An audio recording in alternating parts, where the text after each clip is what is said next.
안녕하세요. 1월 29일 수요일 신나게 시작하겠습니다. 기술적 반등세 보였습니다. 애플, 골드만삭스, 반도체 주식 등이 반등을 견인을 했고요. 경제지표는 양호했습니다. 다우 187포인트 0.66% 반등했고 S&P 500 지수 1%대, 나스닥 1.43%대 반등입니다. 반도체 지수가 2.4% 올랐는데 마이크론 테크놀로지는 1.9% 올랐다가 장 마감 후에 0.4% 이상 반납을 했습니다. 하락했다는 거죠. 미 국채 수익률 장기물 위주로 상승을 했고요. 10년물 1.653%입니다. 달러 지수는 97.79로 강보합이고요. 원달러 1177로 소폭 올랐고 원엔 10.78로 하락했습니다. 유가 소폭 반등해서 WTI 53불, 브렌트 58불 선입니다. 데이터 정리합니다. 미국 12월 내구재수주 2.4% 크게 올랐고요. 그러나 운송업을 제외한 근원 내구재수주는 0.1% 감소했습니다. 11월 20대 도시 주택가격지수 전년비 2.6% 올랐고요. 1월 컨퍼런스 보드 소비자 신뢰지수 131.6으로 비교적 크게 증가했습니다. 리치몬드 제조업지수 20으로 크게 증가했습니다. 정점 정리하겠습니다. 바이러스 리세션 관련해서 우선 일본하고 독일에서 우한과 무관한 현지인들이 잠복기에 있는 중공 감염자들하고 접촉한 이후에 감염이 확인된 사례가 발표됐습니다. 2차 감염이라고 볼 수 있겠죠. 일본은 중공 관광객을 태워준 버스 기사한테 확인이 됐고요. 독일은 중공의 사업 파트너하고 미팅을 한 모양입니다. 근데 중공 사업 파트너가 미팅하고 나서 그때까지 아무 정상이었다는 거죠. 중공으로 귀국을 했는데 거기서 이상해서 병원 가봤더니 확진을 받았다는 겁니다. 그래갖고 이제 독일로 통보를 해줬다는 거예요. 내가 여기 와서 확진 받았다고. 근데 이제 같이 미팅을 했던 독일 사람도 그 후에 이상해서 병원 갔더니 이 독일 사람도 감염이 확인됐다는 그런 내용이죠. 그래서 2차, 3차 감염 사례가 이렇게 드러나는 것 같습니다. 이게 지금 한국의 경우에 한국도 지금 3번, 4번 이 환자의 경우에 잠복기 중에 접촉한 사람이 지금 수십 명, 100명까지 이렇게 있다는 거 아닙니까? 이렇게 보도가 됐죠. 내국인들이죠, 다. 근데 이분들은 물론이고 설 연휴에 한국을 아무 제재 없이 들락날락했던 우한 출신 6,400여 명의 관광객들, 이 사람들과 접촉한 한국 사람들이 지금 수천 명 될 거 아니겠습니까? 이게 문제라고 봅니다. 이분들 집단적인 발병 여부가 대략 한 2월 초순까지 드러나지 않겠습니까? 이게 지금 매우 긴장해서 지켜봐야 할 것 같습니다. 17년 전에 사스 당시하고 지금 중공경제 비교하면은 매우 특징적입니다. 이걸 한번 정리해 보겠습니다. 17년 전에는 인구의 60%가 중공 시골에 살았다고 합니다. 지금은 60%가 대도시에 거주하고 있습니다. 거의 거기는 인구 1,000만 명은 적은 거죠. 보통 2천만 명, 3천명 이렇게 대도시가 형성되어 있으니까. 항공 여행객이 17년 전에는 8천만 명 정도였는데 지금은 무려 6억 6천만 명으로 증가했답니다. GDP가 17년 전에는 1조 5천억 불로 글로벌 GDP 4%였다고 합니다. 지금은 작년 2019년 기준으로 GDP가 14조 3천억 불로 글로벌 GDP의 16%를 차지하고 있다고 합니다. 그러니까 사스 당시에는 수출이 그 당시에는 연평균 한 35에서 40% 이렇게 고도 성장을 견인하던 그런 시기고 수출이. 그 다음에 부채를 계속 증가하던 그런 시기죠. 빚내서 고도 성장하던 시기입니다. 지금은 무역 전쟁 중이고요. 성장률 자체가 지속적으로 감소해갖고 지금 이제 경착륙인지 연착륙인지 이게 지금 문제되는 그런 상황이고요. 그 다음에는 수출 위주로 성장을 할 수가 없고 지금은 내수하고 이제 서비스 부문으로 성장하겠다 이렇게 성장 전략을 바꾼 이런 상황입니다. 그래서 경제 체질이 변했는데 그 다음에 지금은 부채를 더 늘릴 수가 없는 상황이고 기본적으로는 디레버리징 부채를 줄여야 하는 그런 상황입니다. 그러니까 완전히 바뀌었다는 겁니다.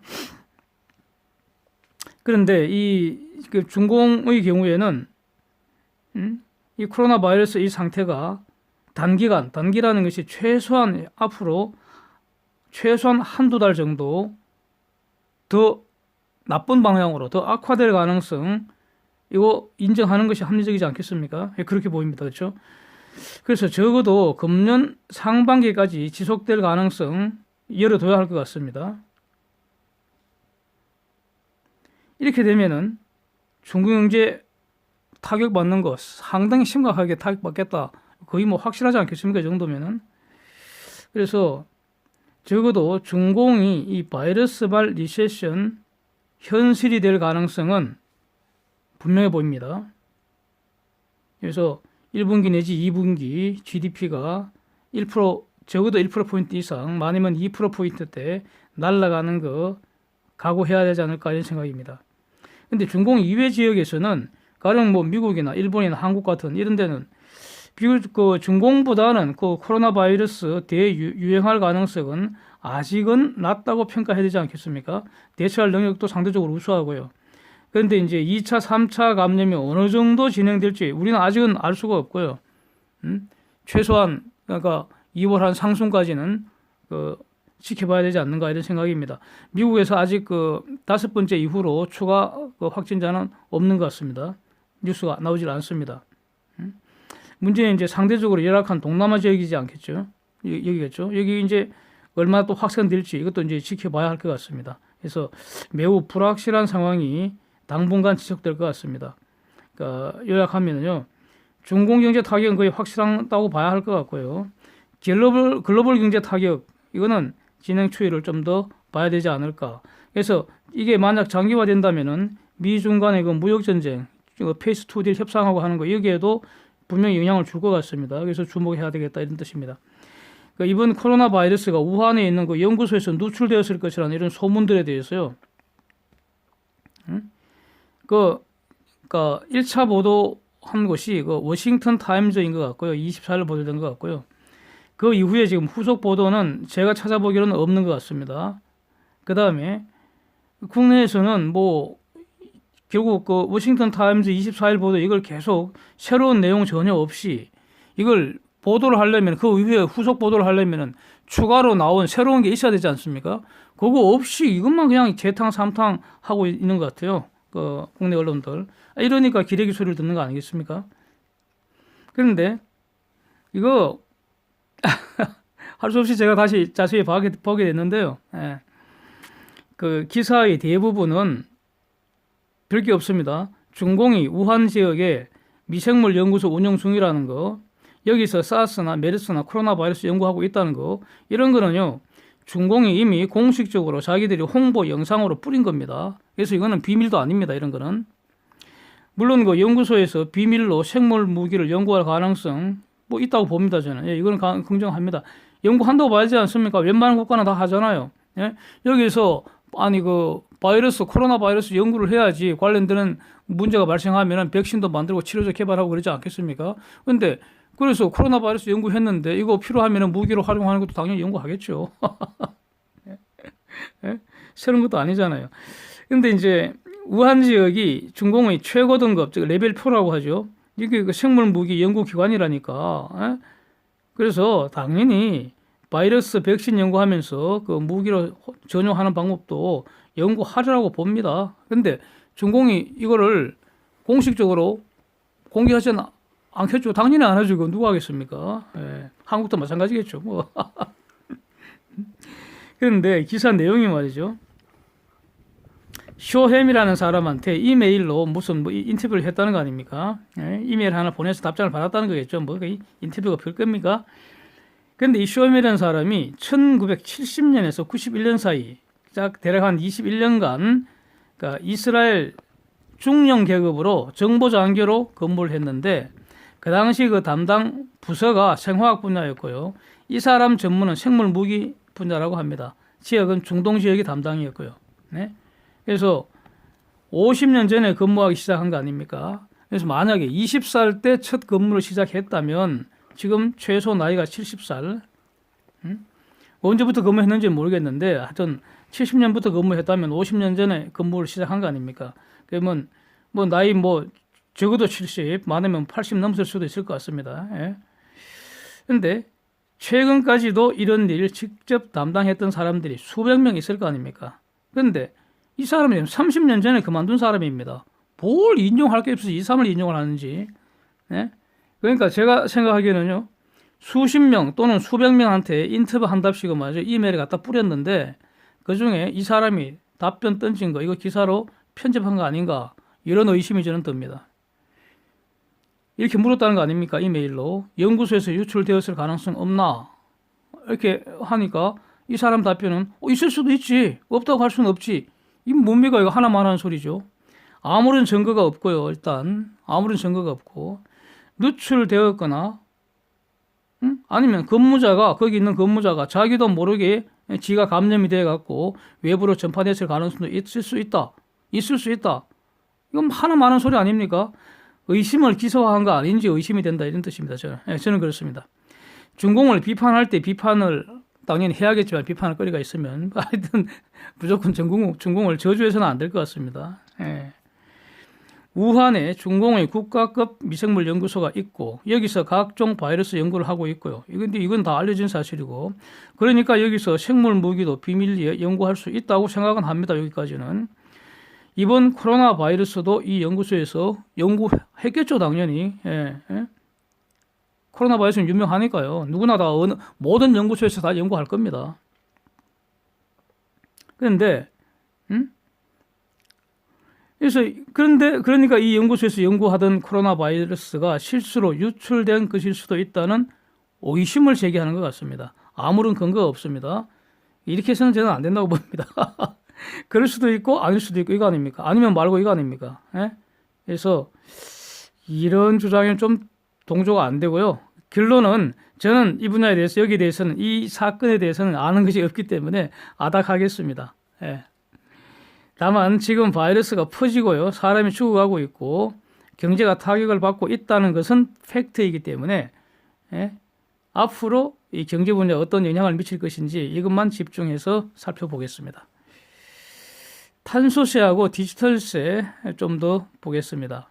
사진 한번 보시면은 2017년 기준으로 주요 탄소 배출 국가들입니다. 세계의 공장을 유치한 중공의 탄소 배출량이 압도적입니다. 예. 저 과정에서 미세먼지 엄청 뿜어내지 않겠습니까? 예. 그래서 편수풍이 실려갖고 한국으로 몰려온다는 것이죠. 그래서 중공의 탄소 배출을 적어도 한국 수준으로 팍 낮춰버려야지 그래야지 덩달아서 미세먼지 문제도 근본적으로 해결되지 않을까 이렇게 이제 저는 그렇게 생각이 듭니다. EU는 그 탄소 배출 줄이는 점에 가장 앞장서고 있죠. 파리 기후 협약 철저하게 실천하자 이런 입장 아닙니까? 그런데 이제 물건을 만드는 과정에서 막대한 에너지가 사용될 수밖에 없고요. 그 에너지 대부분을 지금은 탄소를 태워서 얻어야 됩니다. 그 과정에서 이제 탄소가 대기 중에 방출되는 거 피할 수 없습니다. 만약 EU가 영내에서 탄소 배출을 엄격히 규제를 하면은 그러면은 영내 생산비가 급증하겠죠. 그러면 EU 영내에서는 공장 가동이 불가능할 수도 있으니까 그러면 이제 공장을 해외로 이전하거나 아니면 해외 생산품을 수입할 수밖에 없게 됩니다. 네? 물건은 꼭 있어야 되니까. 그러면 EU 영내 기업들은 중공이나 미국 기업들에게 경쟁력에서 밀리게 됩니다. 경쟁력 상실은 곧 망한다는 거 아니겠습니까? 그래서 이거 방치하게 되면은 EU 영내 기업들은 탄소 배출과 관련해서 불공정 경쟁을 하게 되는 거죠. 즉 EU 기업들은 탄소 배출에서 과도한 규제를 받지만은 EU의 역외 기업들은 탄소 배출 규제가 상대적으로 느슨하니까 불공정 거래라는 겁니다. 자, 이게 지속되면 결과적으로 EU가 추구하는 탄소 배출 감축도 달성할 수 없게 되고요. 예? 즉 탄소 배출을 규제를 하려면 글로벌 국가들이 다 협력을 해서 그다음에 글로벌 기준을 도입해야 하는데 미국은 소극적이죠.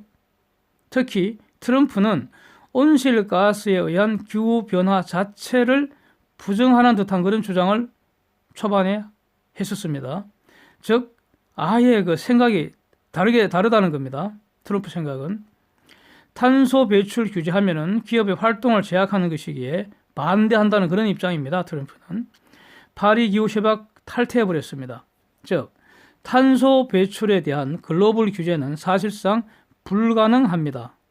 그렇다면은 해외 수입품을 그대로 방치를 하면은 역내에서 규제한 탄소를 역외에서 수입하는 것과 실질적으로 동일하게 됩니다. 그래서 수입품에 탄소세를 부과하겠다는 것이 EU의 기본적인 입장입니다. 논리 구조입니다. 동일한 물건을 만드는데 탄소를 더 많이 배출한 국가에서 제조한 그 물건에는 더 많은 세금 물리겠다. 이것이 기본적인 EU의 그 논리입니다. 그렇다면 여기서 미국보다 중공이 더 걱정해야 하는 거 아니겠습니까? 중공은 지금도 미국 수출품 3,700억 불에 지금 고유로 관세 부담하고 있는데 EU 수출품에 탄소세까지 얻어맞으면 중공이 엄청 지금 긴장을 해야 될 것 같습니다. 그 앞에서 본 표에 의하면은 중공이 미국의 거의 2배의 탄소를 배출하고 있습니다. 만약에 EU의 그 탄소세가 합리적으로 설정이 된다면 그러니까 탄소세 부담이 미국보다 중공이 2배 될 수 있다. 이런 의미 아니겠습니까?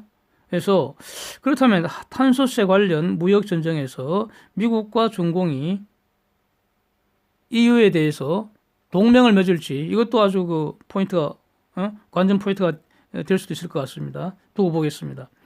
디지털세 관련해서도 구글은 독일, 프랑스 등등 EU 각국에서 엄청난 이익을 올리지만 독일이나 프랑스의 세금은 안 내잖아요. 그런데 가령 구글과 경쟁하는 프랑스 기업은 프랑스의 세금을 납부해야 되지 않습니까? 그렇다면은 그 프랑스 내에서 프랑스 기업하고 구글을 비교하면은 세금 내는 프랑스 기업이 세금 안 내는 구글에게 경쟁력에서 밀리고 일종의 그것도 불공정 거래 아니겠습니까? 그 프랑스 기업도 결국은 세금 안 내는 곳으로 프랑스를 떠나고 싶다 이런 마음이 들 수도 있잖아요. 그래서 프랑스 자국 기업이 구글에 비하여 역차별되는 불공정 경쟁 상황이 된다. 이거 막아야겠다. 이것이 디지털세가 출발하는 그런 그 논리 구조인 것 같습니다. 구글이 프랑스 국내에서 일으키는 매출의 일정 부분에 디지털세라는 명목으로 징수하겠다는 겁니다. 자, 이런 뜻입니다. 그래서 미국 입장에서는 결과적으로 탄소세건 디지털세건 둘 다 미국 기업들에게 불리한 거 아니겠습니까? 그래서 실질적으로 새로운 무역 장벽이라고 지금 주장을 하고 나서는 거죠. 일종의 비관세 장벽을 쌓는 것이다. 그래서 그 허물지 않으면 미국도 EU에 대해서 보복 관세 날리겠다. 이렇게 지금 미국과 EU 간의 무역 전쟁이 지금 시작이 되는 것 같습니다. 네. 그 다음에 드디어 중동 평화 구상이 발표가 됐습니다. Two State Solution 이렇게 팍스에서 제목을 달았는데요. 이스라엘은 지금 당연히 국가로 성립되어 있고요. 팔레스타인도 국가로 설립하도록 하자. 이게 기본 아이디어인 것 같습니다. 팔레스타인 수도는 동예루살렘 일부 지역으로 하고 영토는 그 팔레스타인 자치구를 기본으로 하겠다는 거죠. 그래서 이제 대표적인 게 요단강 서안에 있는 그 웨스트 뱅크인데, 근데 여기에 지금 그 이스라엘이 정착촌을 계속 건설을 하고 있어갖고 이게 새로운 그 분쟁거리가 되고 있지 않습니까? 트럼프 안은 결국 이 그 웨스트 뱅크에 있는 이스라엘 정착촌 지금 있는 거에 대해서는 이스라엘 주권을 인정하자는 겁니다. 대신에 앞으로 4년간 여기서 스톱하고 동결하고 더 짓지 말라. 뭐 이런 어떤 그 내용인 것 같습니다. 근데 당연히 팔레스타인은 극렬히 지금 반대를 하고 있습니다. 그래서 과연 이 중동 평화안이 어떻게 진행될지 이 문제는 결국 지금 트럼프가 지금 제시한 거기 때문에 트럼프 2기까지 계속 쟁점이 되지 않을까. 이거 쉽게 협상 안 되겠죠. 그래서 앞으로 계속 한번 추적해 보겠습니다. 예. 드디어 브렉시트가 완성됐습니다. 영국이 드디어 EU를 탈퇴를 했습니다. 브렉시트 국민투표 하고 나서 3년 7개월 걸렸습니다. 그러니까 영국은 EU라는 그 울타리 안에서 독자적 존재감이 좀 없었죠. EU 어떤 그 주요 결정은 독일이 주도를 한 거 아닙니까? 2차 세계대전 전까지는 그야말로 영국이 패권국이었는데 대영 제국이라고 했었지 않습니까? 근데 지금은 거의 존재감이 좀 사라졌죠. EU 안에서. 그래서 아예 울타리를 차고 나와서 외교건 무역이건 국방이건 모든 건 이제 독자적으로 결정하는 게 장기적으로 더 낫겠다고 생각을 하고 이제 나오는 거 아니겠습니까? 그래서 EU 들어갈 때는 들어가면 좋을 것 같아서 같이 들어갔는데 들어가 봤더니 덕보다 실이 더 많았다. 에? 그래서 결국 홀로 서는 게 더 낫겠다. 그래서 이제 빠져나오는데 저토록 오랫동안 티격태격 했습니다. 예.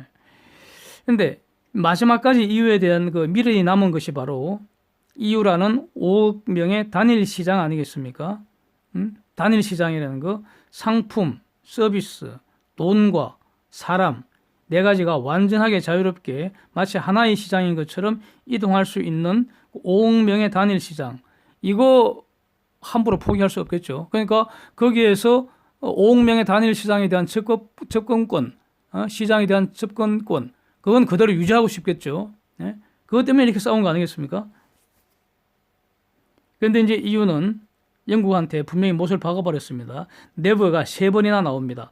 never, never, never give away on its single market ahead of trade talks.